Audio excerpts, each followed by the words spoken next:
So we're online.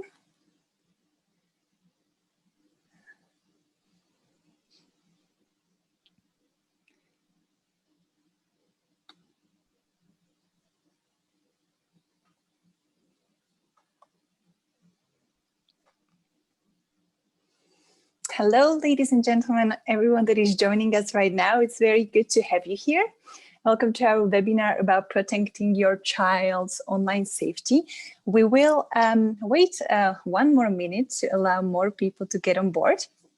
And meanwhile, I would like to introduce myself. So my name is Natalia, and I'm going to be walking you through the interview with Carolina today, who is our main speaker and guest. Carolina is the founder at ReplugMe, and it's very good to have you here today, Carolina, so welcome. Thank you so much. Hello, everyone. So I will give you some basic information about our webinar today. So the duration of the webinar will be 50 minutes. For the first 30 minutes, we will talk with Carolina about various topics that you can see outlined on the right side. And for the next 20 minutes, we will be mostly answering the questions that you give us. So please feel free to drop your any questions or comments in the chat or in the questions and answers section that you can see on the bottom of your screen. And we will do our best to answer all of them. And also if you, we prepared a couple of polls throughout the course of this webinar. So please do take part in these polls because we are very interested in knowing what's your opinion about the discussed topics, what's your perspective. And also if you find some interesting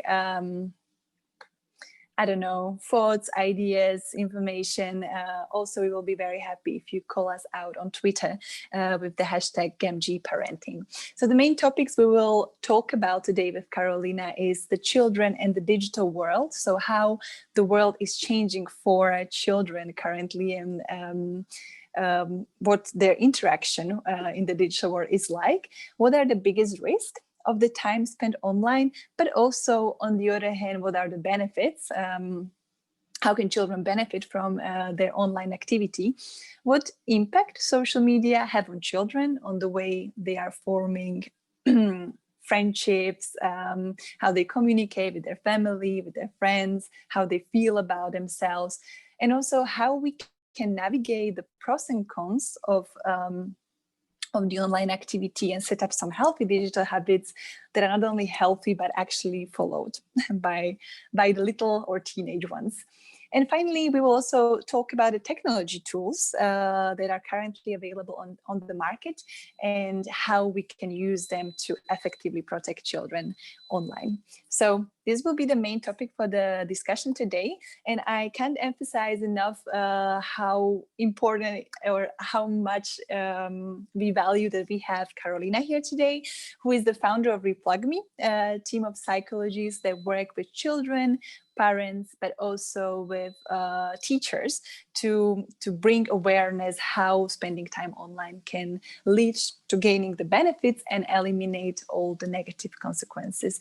So Carolina, again, we're very happy to have you here. And I would also like to ask you, you founded ReplugMe like 3 years ago, and I'm wondering what happened that made you make this decision and pursue this initiative? Thank you so much for introducing me. I actually started it in Southeast Asia, in Jakarta in 2016, at the end of 2016. And I lived there for about 1.5 years. And in that time, unfortunately, or maybe fortunately, there was a huge technological boom in that time. And because my background is media and sociology, I started from my sociological perspective, observe how society changes under the digital technologies and this technological boom. I observed very huge changes in the families. I mean, how parents interacting with their kids. Kids are kids are basically all the time, all day long, with the tablets, with their smartphones in their hands. People have problems with their focus, with their attention. The relationships went kind of like shallow, in shallow way. People lost kind of like this deep connection between themselves because the smartphones were all the time there in the presence.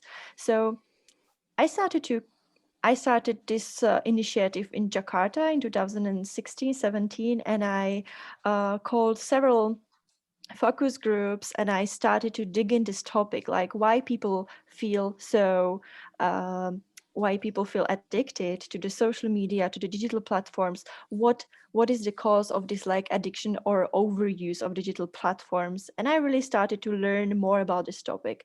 When I moved back to Europe, back to Czech Republic, where is our actually the country of our main activities, we started to observe very similar like sociological patterns as I observed in Asia. I mean, I hired a team of psychologists and we went to the schools, dig into the topic. We were talking with kids about how they use digital platforms, what are the negatives and positives there. And in the last 2-3 years, we actually interacted in very deep way with more than 6,000 kids, 2,000 parents, teachers.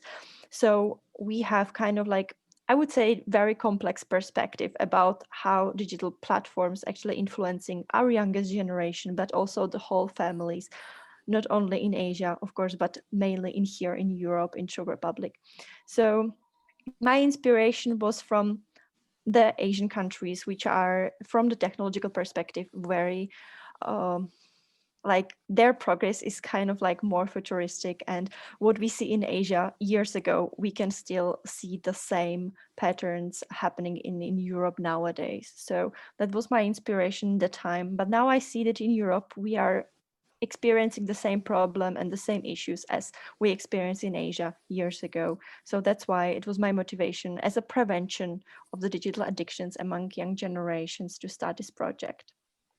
Yeah, well, that's very interesting that you kind of brought this from Asia here to Europe. And I also really have to say that when I heard about your initiative, like I never heard about anyone else addressing this before, because it really is an upcoming topic.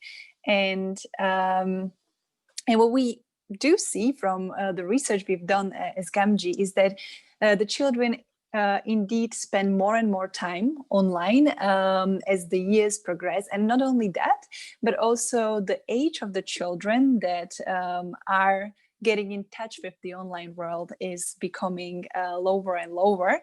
And I was wondering, what is your perspective? Why is this happening? Because of course, the world is becoming more digital, the technology is going ahead, it's becoming cheaper and more available. But what, in your opinion, is it that the children are really every year being pulled and diving deeper into the depths of internet?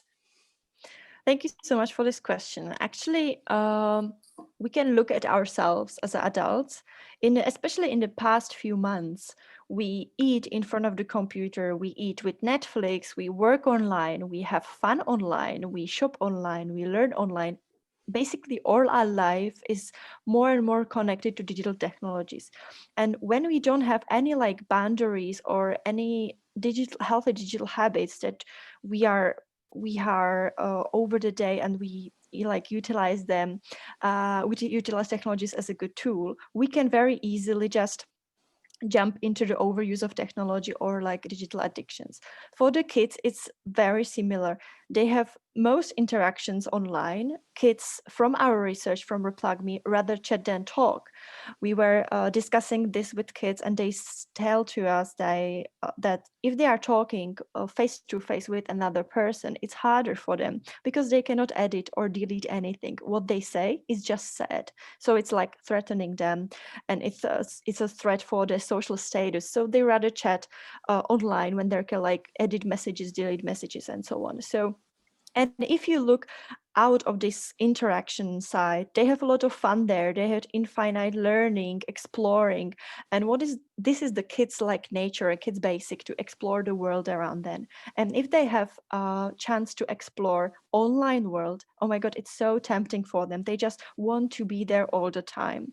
Plus, if we look at the technological perspective, like if you combine together the eagerness to like the kids, they really want to explore, they have connections there, they have friends, and plus if you connect together like very slowly addictive design of the technologies, this combination leads to that kids or adults as well are becoming online like more and more often. We tend to spend more time online, more time watching series, scrolling social media, because the combination of exploration, fun, and this like digital design is very strong combination. And it's very hard for adults and also for the kids especially to just step back and say, no, it's too much for me already. I don't want to be online because I feel tired or I feel anxiety maybe.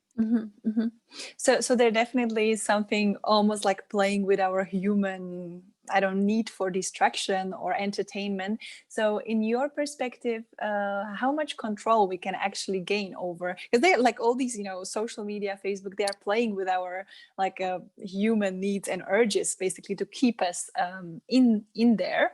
How much do you think we are actually able to control this? It's a very good question, but I think that we can actually control it, but it's very, very hard because we need to work with our own minds. We need to say to ourselves, hey, this is too much for me. We need to self-reflect to our own feelings, to our own values. Because when you going online without knowing what are you going to do there, it's kind of like a problem, because then you just jump and dive deep into this rabbit hole of video scrolling posts. But so every time when you are going online, it's necessary to ask yourself, okay, what I'm going to do there, what is the value of the time I'm putting into the online world, and what I get back for my focus and time I'm putting online. And these are the principles that we need to teach the kids, because kids are kids nowadays using online world in very passive way. They just scrolling, they just watching videos, they mostly don't do any creative work there. So we need to we need to teach them like searching for a value, searching for meaning, searching for time well spent there when they are online. We will pay more attention definitely to all the benefits that they are there. So there is a reason or a way how to lead the kids to get the best out of the internet. So we will get there, but first maybe we can more look into the threats or the risks of the time spent online, because that's what we are talking more and more, given the growing numbers of digital addiction, also the growing numbers of anxiety, all various issues, cyber predators, cyberbullying, etc. So before we actually dive into this together with you, Carolina, I would like to ask our participant to participate in this poll. So we would like to know, I hope you all can see the question now, and we would like to know what you consider as the biggest risk for children on the internet. So if you could drop us a vote, that would be really great. We will give it like about 40 more seconds for you to go through the options and give us your votes.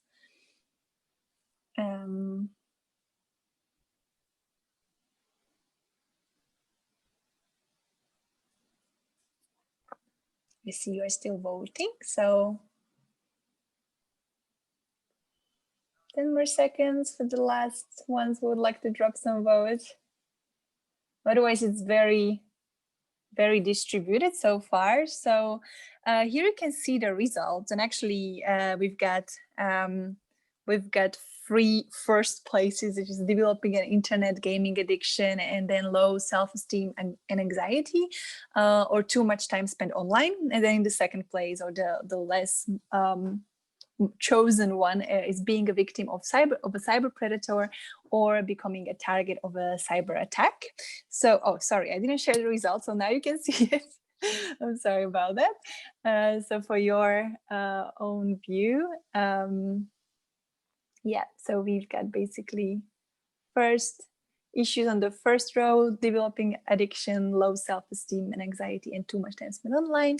And the less chosen one was being a victim of a cyber predator or becoming a target of a cyber attack. So thank you very much for sharing with us your perspective on this question. And actually, what we usually see when we do a little bit of research about the digital threats for children, then what mostly pops up is things like misleading, false or harmful content, social media anxiety or problems with self-esteem, limited communication with friends and family as a result of closing up in the digital world. Then it is also distraction, lack of focus, because then there is this notification popping up all the time when I'm meant to do my homework, or it's cyber attacks and possibility of stealing data and misusing them, maybe, I don't know, yeah, for some bad purposes. I would like to know from you, Carolina, you already talked to over like 6,000 children from what you told me previously. So what do you see as the biggest threat? What is coming up as something that really is a significant problem for children with significant impacts, and what, on the other hand, is not that much observed? What we can see, all of us, from the media, it's usually the problem of a cyber attack, cyberbullying, or like cyber grooming. These are the like most talked problems in media, in the general society. But when we dive deep into the classes with kids, and I just need to tell here that we are working with kids from 8 years old until their high school graduation. So we have very wide variety of the kids we are working with.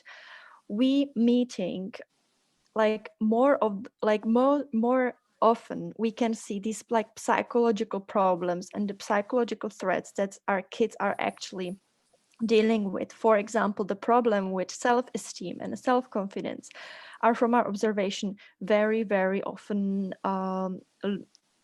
they are actually very often in every classes. When we are talking with kids about what they perceive online, on social media, Instagram, TikTok, or whatever social media they see, they basically see they're only the perfect world and the perfect faces, perfect hair, perfect homes.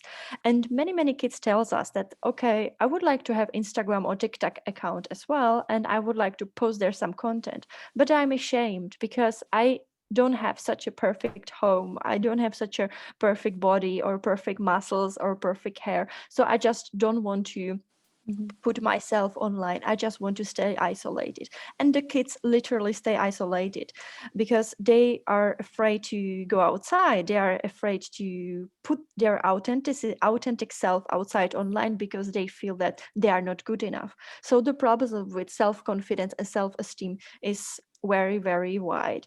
Plus, what we can see and what we discuss with teachers is a problem with attention spans that you were mentioning there, and the reading skills. It's a problem for many kids to read one page of the book without getting distracted by smartphone or without thinking, okay, I should go to check Instagram, what is there.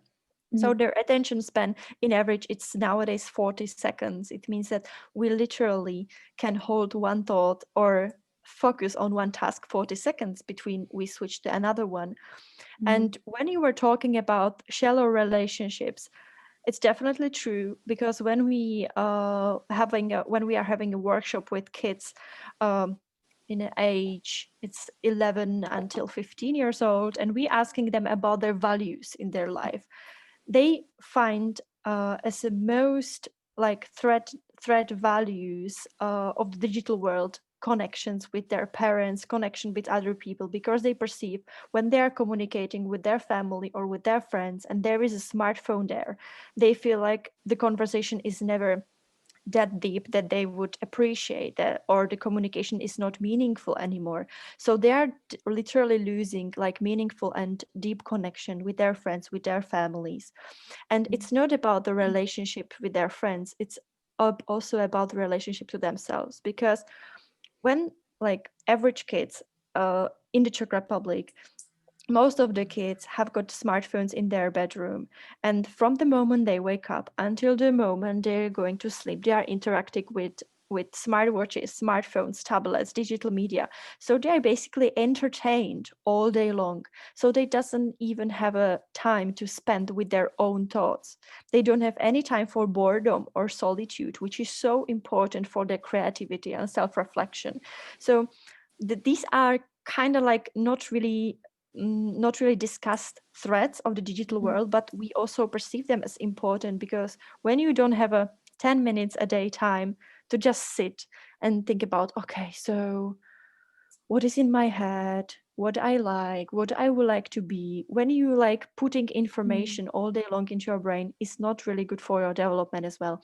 So boredom and solitude, maybe, or not maybe, it's very probably like another threat that we are not actually seeing yet, that in the significant way, but it's definitely there. Yeah, so I can imagine like, and we will talk about it in like the mechanisms to use to actually set the healthy digital habits. But I can imagine like if a parent just like takes away the phone like in a very restrictive manner, then the child, instead of spending some time on reflecting and doing what he loves, will be just angry with their parents. So yeah. so yeah, well, we will talk about it, but it's yeah, definitely like setting up some like almost like a cases for internet where we use it for learning and for all the benefits that we want to talk about now in the reverse should be put as a priority, opposed to these like superficial, scrolling through videos or watching kittens playing, etc., which are usually the most viewed content. So okay, there are definitely a lot of quite variable threads what we could see, but also we can't say that there are no benefits. And from the biggest ones is definitely improving language skills. I have to say my own experience was that if it wasn't for the internet, I don't know if I will be sitting here doing this webinar with you now in English, because English is not my native language, but I'm definitely a witness of this benefit of online connection. And then it is the wide access to information. So we really, whatever interests us, we don't have to go to the university and get a degree. We can just find information online about it. Connect with our community based on some sort of interest, get anonymous support for some of those that actually need it, or develop new interests and hobbies. So what do you see from your experience? What is most appreciated by children, or what they encounter the most as the positive side of their time spent online? Yeah, definitely. When we are asking kids like what they found the most positive online, they say the things that you are actually just mentioning. We can see in even like, for example, by online gaming, kids can improve their language skills in massive way. Like we observe kids in a primary school, like 9 years old, 10 years old, 11 years old, that they have very good English in comparison to, for example, when I was 10, 11 years old, my English wasn't that good as there is. So by online gaming and interaction with like international content online, yes, the language skills can definitely be improving. They also know much more about the world. They understand, they know more about the world, but they don't really understand it in a complex way until like they know information, but not that often they understand their connections and the wide complexity of the problematic. That's why the teachers are and the parents are still very important in their like information, like in their information in this information age, because we need to kind of like frame to the kids information that are online. But what we perceive as a very nice benefit are specific targeted groups. For example, when you have individualistic kid who is kind of like more closed and have got very specific hobby, when there is no internet, this kid cannot really like explore the hobby more. For example, we met many boys who were who had a hobby in engineering or like electric mechanical stuff.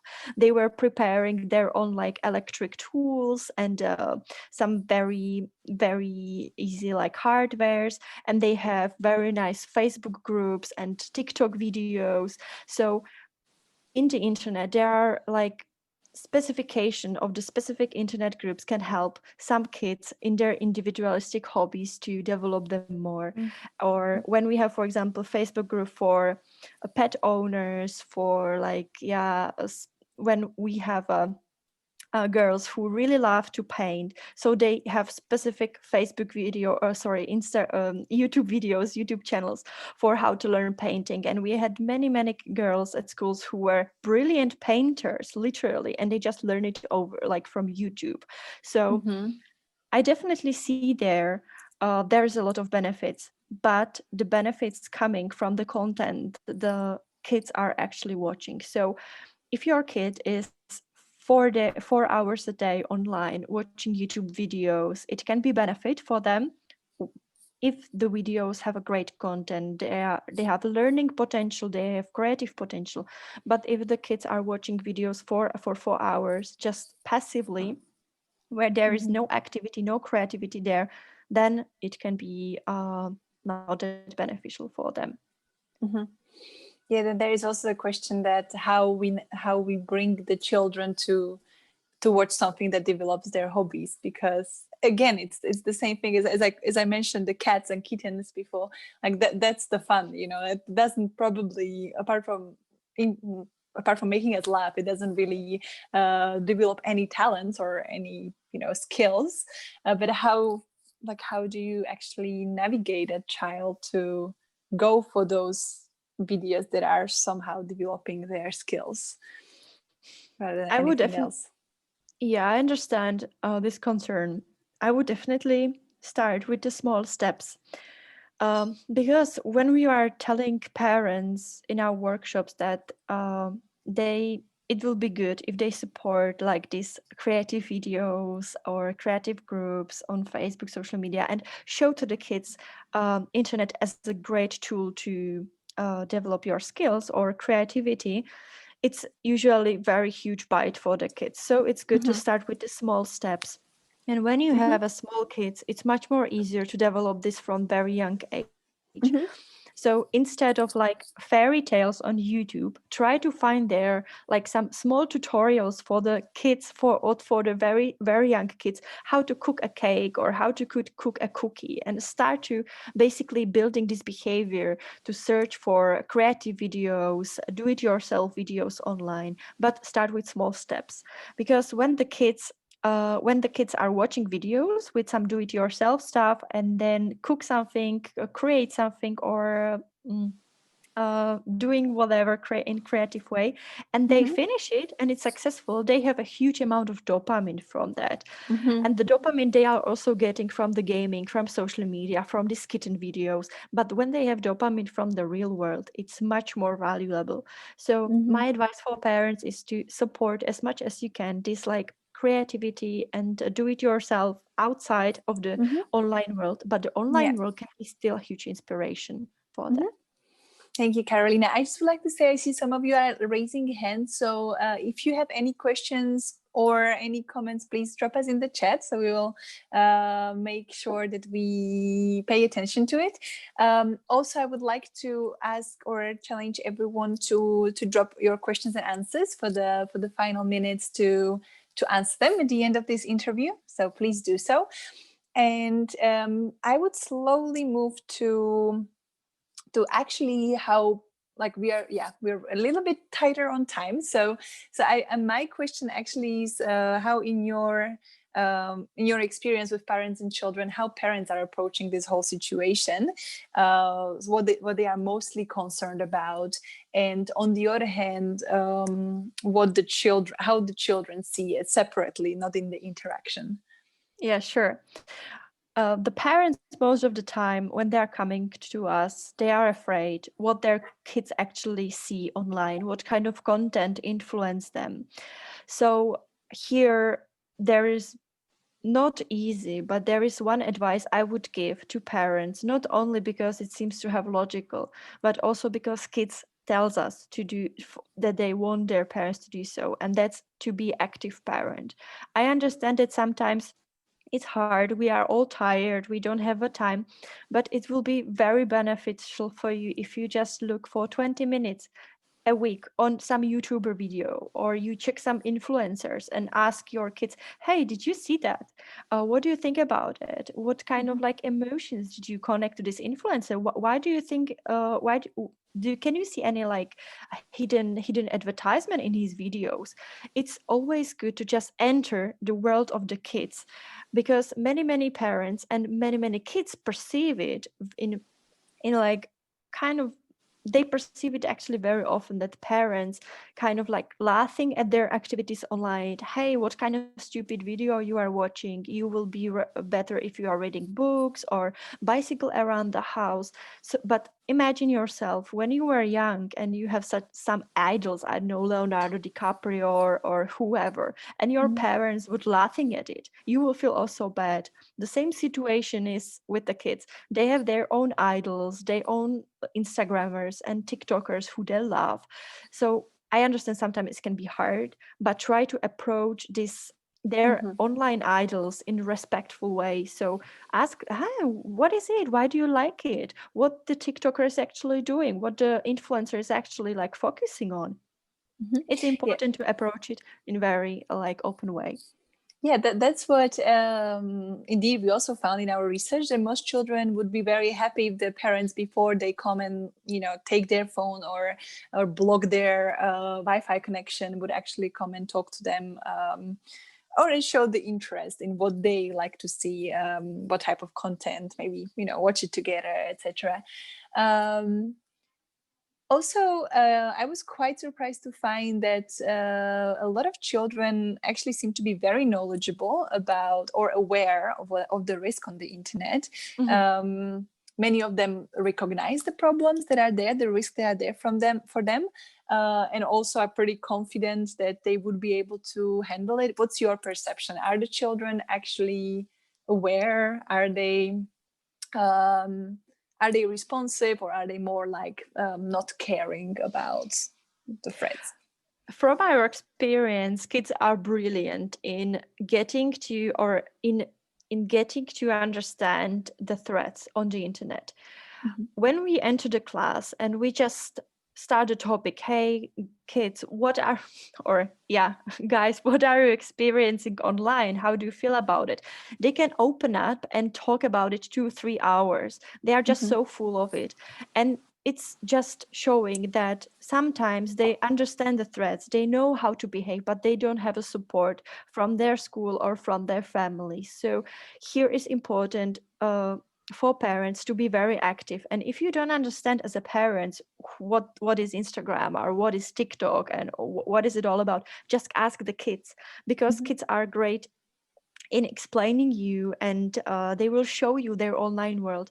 And it's actually very important for building connection between you and the digital world of the kids, because then in the families, what we observe, when the parents doesn't care what the kids do online and kids observe some threats, but they are afraid to share it with kids, with their parents, because there is like a digital divide between them, then it's very problematic to see some problems in families. So I would like to support parents to approach the digital world of the kids and ask what is there, what is actually happening on TikTok, Instagram, and stuff. Yeah, that's really, I think it's a great recommendation. And now we come to the second poll. So we would like to again ask our audience now this time about the measures or techniques you are using or you think could be functional when protecting your child online. So here you can see some of the techniques you can use, and you can choose more of them, whatever you think that would be useful when communicating or applying to children. So please take about maybe 30 more seconds to give us your vote. You're excited to, I'm already like observing how you're voting. So we still need some more votes. Don't be shy. It's anonymous as well.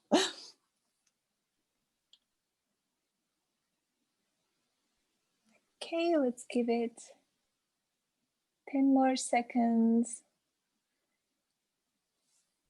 before we end polling.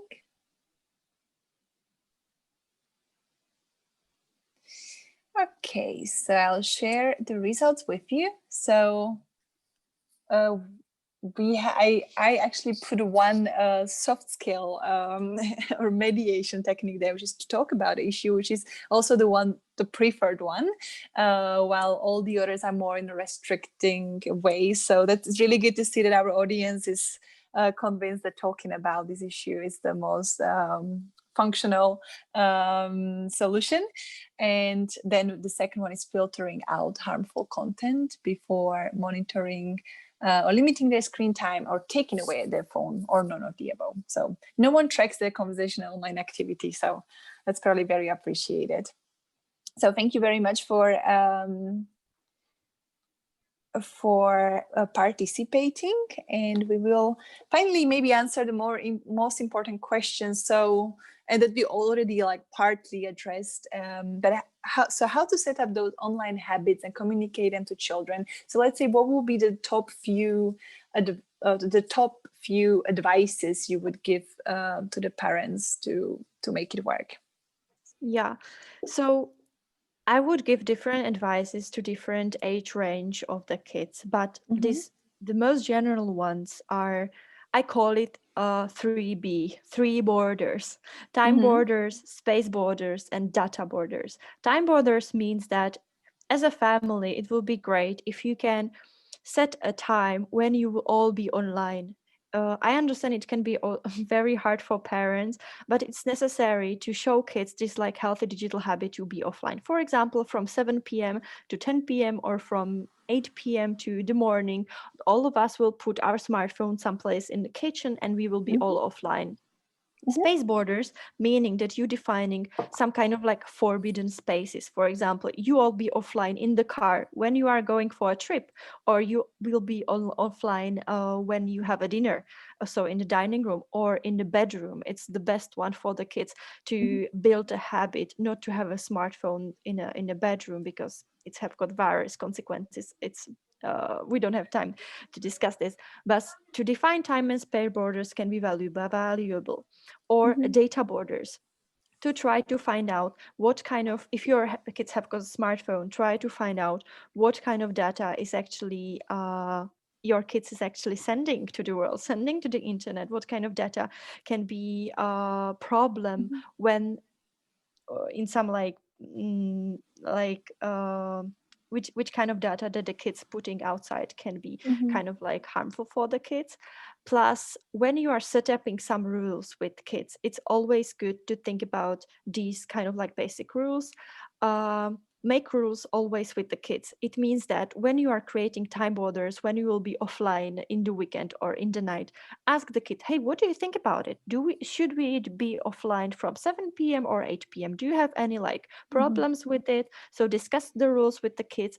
And a very important one, obey the rules as well. I understand sometimes for parents it's hard because we have work at night and stuff. But from the kids' perspective, what we see in the classes, when they have a rules and the kids and the parents doesn't obey these rules, why would I do that? Why should I do that when my mom or my dad can be online on computer or on scrolling smartphone in the night, but I cannot? So try also be kind of like have building digital habits also for yourself as a parent. So it's very important. So time borders, space borders, data borders, and try to involve kids into creating this kind of like rules. That's very fast, very general advice. Yeah, and that's definitely a really great advice. I was looking at all these solutions that exist currently on the market to through technology to like forbid, stop, block, filter out, and then there were those that keep your phone away from you. I was like, I will need that myself. And imagining I would have a child, like yeah, it's a challenge for the parent as well, because of course you can't expect from your child something you don't obey or follow yourself. So that's it's actually quite a challenge for parents, this sort of advice, but definitely the most working one. So thank you for pointing this out. And finally, maybe you can give us a brief your perspective on the technology tools that are out there, like parental controls, so more of the restrictive ones. Do you I think they understand. work? Yeah. I think they could be very good tools when you have very small kids. I mean, preschool kids, or maybe first or second grade in the primary school, because kids have never enough of the internet. They could be online all the time. So if you have a tools which can set time boundaries, yes, you will be online for, I don't know, 30 minutes a day or 20 minutes a day. You can play this game or watch these YouTube kids videos, or when you use this kind of like technical tool or this restrictive parenting for setting, for choosing content you want to show to your kids, there is like variety technologies that you can use to just choose specific fairy tales, to play specific games, and to install specific apps. So I would definitely recommend it for the young kids, but for the older kids, it's definitely necessary to talk about it. And it's necessary to talk about it also with younger kids, because when you are talking with the kids about the content, what they're feeling, what they think about the content, it's building this kind of like tight relationship for their older ages, which is like benefit for you, because then when you have a teenager at home and the teenager has got problems, then there will be like there will be no boundaries. So the teenager will come to you and say, hey, I have a problem with cyberbullying at school or whatever, because you already built this like communication when the kids was small Yeah, or young. definitely. And the older the children are, the more creative they are in looking for ways Sure. around Sure, they these. will be always friend which doesn't have at home this like restrictive parenting. So what just why not to just come over this friend and watch whatever I want, right? Yeah, or just get data on your phone somehow. I don't know if that's Yeah. possible if you Yeah. are Yeah. underage, but there are Actually, always ways.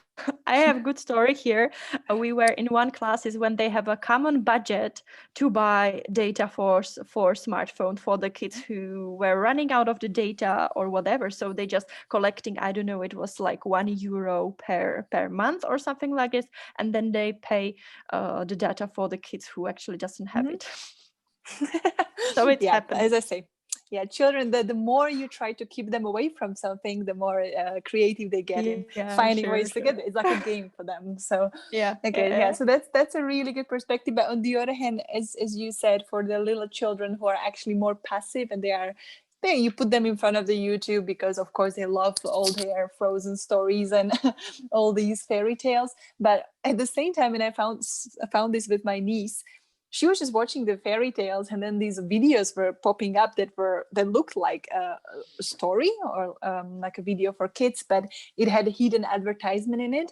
And yeah, and then I had to actually say like, no, we can't watch this. And she was of course very upset. So if there was a way how we can stop this sort of content coming in the first place, and the child is not affected by it that much, because they are also the advertising agencies are getting much more creative and sneaking in. So So it's Yeah, always definitely. good to be aware. And so when it comes to the parental controls itself, so Gamji, the team that is organizing this webinar, also have a Wi-Fi management smart home system that not only allows you to Wi-Fi to manage your devices and users on your home network, and also improve and extend your coverage at home, but also make sure that all these threats that we just named out are eliminated, or at least reduced by various functionalities, like setting Wi-Fi bedtime for kids. So we can basically stop the connection when it's time for them to sleep, or set up websites, applications you don't want them to access. Then also set content filters so that you can block out content like violence or advertisement from their feed, if we call it that way. And you can also monitor potential intruders to make sure that no data is stolen. So if you will be interested in the solution we have as Gamji, then please visit our website. And finally, for those that didn't drop questions yet, I think we have like 10 minutes left. So far, I've got 2 questions here. So if someone else wants to also ask, then please go ahead. And the first one I see here basically says, how can I make sure that my child doesn't get advertisement when watching videos on YouTube? So we kind of answered it with this with the tools, with the parental controls tool that also have the possibility to block, for example, advertisement from their internet feed. So I don't know if it's something you would like to add to it, Carolina, apart from these. So if you have a kid who already watch YouTube videos on computer, there are several good apps for your browser that you can use as well. Just out of the blue, I just thinking about YouTube Eradicator or YouTube Ad Blocker. And these apps are very good because when you're one of these apps is I'm not sure actually which one does it, but one of the apps do that when you are watching YouTube video, you doesn't have this another recommended videos on your right side. It does mean that when the kid is watching the video, it doesn't just jump into this rabbit hole of another videos, another 10, 20, 30 minutes. So it's very valuable, but still it's necessary for you to watch it, to ask about it. How do you feel about this video? Do you think it's okay? Because we have many stories when the kids were watching some prank videos or what, like videos with harmful content, but when they don't have this guidance what to think about it and what is actually happening there, they are kind of lost there. So when the parent actually comes and asks, hey, there is this girl and she's being bullied in the video, do you think how she feels? The kids needs to have this like challenged and stopping moment and realize, okay, actually it's not right what I actually watching on the video. So there need to be the person who say, okay, stop, think about the content you are watching. What are you thinking about it? It's still necessary to have it there. Yeah, I didn't know this existed. It sounds like a really good tip. Yeah, I know also from TikTok that's like you just, I find myself, and I'm very much aware of, okay, I only really choose what I want to see and I don't want to be dragged into it. But even Facebook has this, that you watch one video and then it just automatically like pops up the next one. You are not even finished with one and you are watching another one. You don't even know how. So indeed, if there are tools that can block all of this, that it's a good to test them and maybe try to implement them. We have another question from Paul, who is asking, one second, I'll just remove this. How harmful is a digital addiction long term? So regarding health or social impact. Yeah, so if I will be speaking about digital addiction itself, it's very low percentage of the population and kids who actually are digitally addicted. How you can actually know that someone is digitally addicted is that this person, adult or kids, putting all social activities, I mean parents, kids, hobbies, to the second side, but the primary focus is on the games, is on digital platforms. So the kids losing control of their relationship, losing control of their learning, education, they are not going to school, they just dropping out all of these like hobbies and things they loved before just to be online. And from the long-term perspective, it's just it's problematic from the perspective of addiction itself. It's just another every other addiction, so it's not very good for our health, for our like mental state. But plus digital overuse, which is not like digital addiction yet, but digital overuse, which is very widely spread mostly, is like causing us a lot of problems with attention, with our relationship building, with our self-esteem. And there are also many reports that, especially from US, that from the generation of the kids who were born from 1995, there is a huge increase of depression and anxieties and these kind of like very very serious mental problems. So digital technologies and their overuse, they have these kind of like negative consequences mainly in the mental behavior, in the mental state and the mental health. Yeah.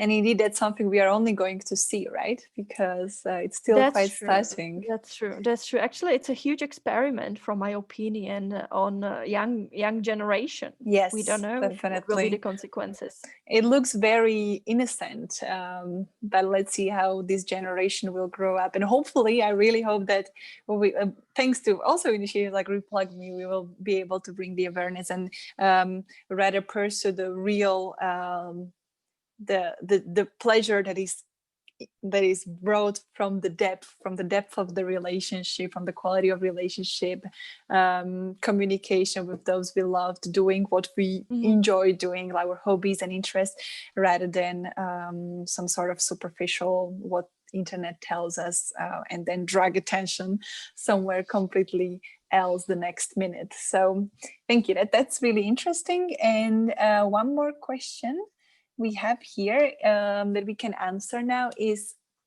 are there cultural or regional differences in how parents deal with internet protection and internet addiction of their children? For example, Western versus Eastern world, religious background, economic classes, etc.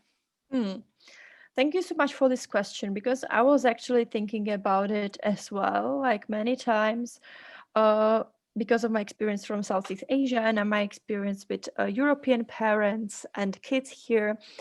I would definitely say that it doesn't matter about the culture, or I actually cannot see the difference between culture or religion or like this like social background. All the kids, all the parents are concerned about their kids' healthy, and all the parents can actually perceive digital technologies in the hands of their kids as a potential problem. So it doesn't matter if you are in India, Asia, or Europe or USA. What I actually see as a difference is the approach from different social economic classes. So from my experiences, parents who are actually coming to our workshops are very aware of the technological negative impacts, and they already somehow open up the topic already with themselves or with their kids, and they are just trying to find out the most effective ways how to deal with it. But there are other people, or there are parents who actually never ever think about it, and they have problems with digital technologies in their own way. So most of them is maybe overusing digital technologies, watching televisions, Netflix for several hours a day, and having kids. The kids have got the same patterns of the digital usage as their parents. So there is this kind of like role modeling problem, and we perceive it as real. So I would say there is maybe a little difference in socioeconomic background of the parents, but I cannot see any difference in, or I can see very, very slight difference in religious or culture background in this topic. Okay, well, thank you very much, Carolina, for answering these questions. I think that was a lot of very valuable insight and information. So thank you for everyone who participated as well. Oh, and yes, this is our final slide. So thank you for everyone for attending. In case you have any questions, then you can contact us on the email address that you can see on your screen. Also, you will be very happy if you follow us on Facebook and Instagram. Also, you can see the name under which you can find us on your screen. And this way you will also be informed about the upcoming webinars that will be coming next. So thank you very much for everyone who attended today. Thank you, Carolina, for all your knowledge and insight. It was very, very interesting, and we really value your presence here. Thank you so much for inviting me. And I just want to say that all of you who've been here today, I would really appreciate your effort, because it's just not really common that parents really taking care of their kids like digital habits. So I would really love to appreciate your effort here in this like afternoon, morning, or whatever time zone you have. And if you have any kind of questions, I will be very happy if you can approach me. Okay, yeah, thank you, Carolina. I think what you do is really important for making sure that the generation that is coming is actually all right and not really badly affected by. We will be working hard on it. Good luck with it. Thank you very Thank much you. and have a good day. Bye-bye. Bye. Thank you.